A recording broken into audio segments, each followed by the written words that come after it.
მუშაობი აფხაზეთზე თვითონ სათაურიდან გაწყობს უკვე იქითკენ, რომ გავიხსენოთ აფხაზეთთან დაკავშირებული მოგონებები, გავაცოცხლოთ აფხაზეთი. როგორია თქვენი აფხაზეთი? უფრო დავდიოდი ბათუმში. როცა ვიყავი ახალგაზრდა, იმიტომ რომ ჩემი პირველი საბიჯდელება მამიდა ჩემი იყო გათხოვილი კაპიტანი იყო სეინერის და ცხოვრობდა ბათუმში.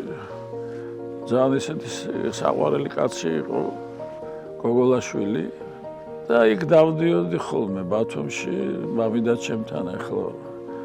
ეს იყო 5 წლის ვიყავი პირველად რომ აღმოჩნდი ბათუმში. და მე ტრადიციულად გავაგრძელე ეს იქ სიარული. როცა უკვე გავხდი სტუდენტი, მოხდა ესე რომ ჩემ კურსზე აღმოჩნდა აფხაზი გოგო ნელი ეშბა. ცნობილი გვარი არის, იცით ალბათ. იყო ჩემი კურსელი რეჟისორი ნელი ეშბა, ძალიან საინტერესო. მე მაინც ქალს ვეძახდი, მე ვიყავი 16-17 წლის და ნელი უკვე დამთავრებული ქონდა იურიდიული და უკვე ადვოკატიც კი იყო. აი ნელისთან ერთხელ დამპატიჟა ზაფხულს სოხუმში. გავატარე ერთი კვირა სოხუმში დედამისი ბიბლი და მისი ძმა რაჟდენ ეშბა. ძალიან სიმპათიური დრო გავატარე იქა. მე ინსტიტუტში იყო სპეციალური კურსი, რომელიც ხორავას მიყავდა, ეს იყო აფხაზი მსახიობების ფაკულტეტი, ასე ვთქვათ. და იმას ყველას ვიცნობდი, მე ისინი გახდნენ ცნობილი მსახიობები. ერთი რეჟისორის მახსოვს კოვე, რომელიც ალბათ მაშინ ნიჭიერი იყო. ალბათ ეხლაც გაითქვა სახელი. მე მოვიყვანე ცოლი. ნათესავები ცხოვრობდნენ გაგრაში, ესელავები. ერთხელ ორჯერ მე და რობერტ მარჯებაშვილი ჩავედით იქ, იმიტომ იქ გამოდიოდა ვიღაცა მუსიკოსები და ჩვენ გვინდოდა გვენახა ისინი. ჩვენ ვდგამდით რაღაც როკ ოპერას და მთელი ეს ორერას ხალხი ერთად ვიყავით. ესალავებთან შესანიშნავი ბაღი ჰქონდათ. ჩემი ბიძა ისვენებდა გაგრაში მელორ სტურუა, იქ უყვარდა ყოფდა ძალიან. იცით რომ იქ მართლა ბევრი ჩამოდიოდა, ძალიან საყვარელი ადგილია იქა. სამწუხაროდ მოხდა ესე რომ მე ყოველთვის ვთვლიდი რომ აფხაზები და ქართველები ნათესავები არიან. მოხდა ეხლა ძმების შორისაც ხდება უთანხმოება, მაგრამ ძმები ძმებად რჩებიან. ამიტომ მე ვაბრალებ ამას ყველაზე პრიმიტიულ ადამიანებს.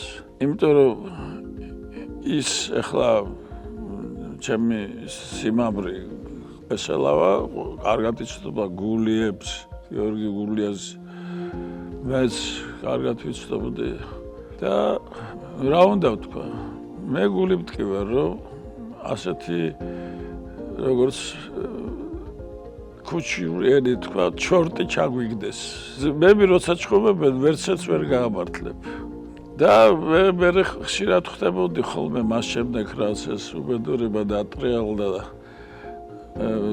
ჯერ მეგრელებს ხდებოდი მოსკოვში, მე აფხაზებს, მე იქ კაი დროც გაგვიტარები აფხაზებთან ერთად. ასე რომ იმედი მაქვს, რომ ეს ოდესმე მოხდება რაღაც შერიგება. თუ არა, რა ვქნათ? პოლიტიკა მაინც ჭარბობს ადამიანებთან შორის. მინდა რომ მოვესწროებ დღეს, როცა ეს დამთავრდება ისე, რომ ჩვენ ისევ დაბრუნდებით იმ წყინვალე დროს, როცა ეხლა ვუყურებ ზოგჯერ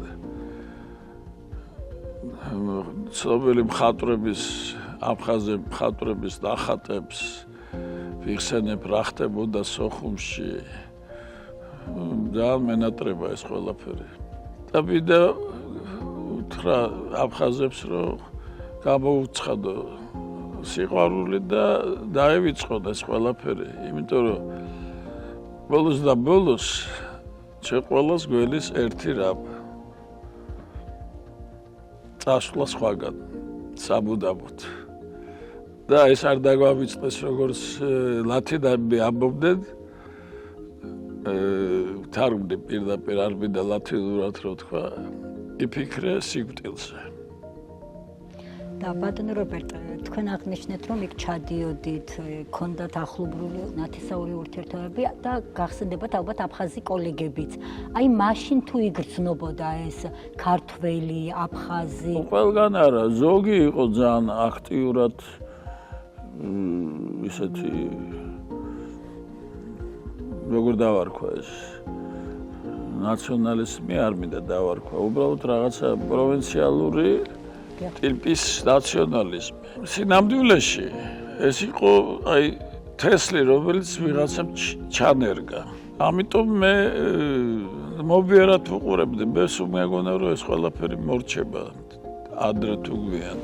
მაგრამ გადაიზარდა ძალიან ცუდ ომად იქცა პრინციპში. რაც ძალიან მტკივნეული იყო ყველასათვის, ქართველებისთვის, აფხაზებისთვის. მე მინდა რომ იყოს მშვიდობა ჩვენ შორის და მე ვთვლი რომ აქ დიდი როლი უნდა კონდეს მეგრელებს. ზოგჯერ ვაბრალებდი კიდეც რომ ცოტა მეტი აქტიურობა უნდა გამოეჩინათ რომ ეს არ მომხდარიყო.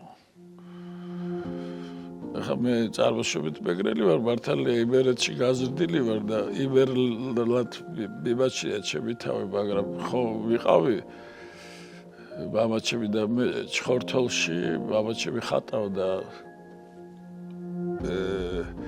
მოიტაცეს თამარ მეფე აფხაზეთში თუ გახსოვთ ეს სიმღერა მოხატა ჭერი ამ თემაზე და მე ვეხმარებოდი მაშინ ვიყავი პირველ კურსზე.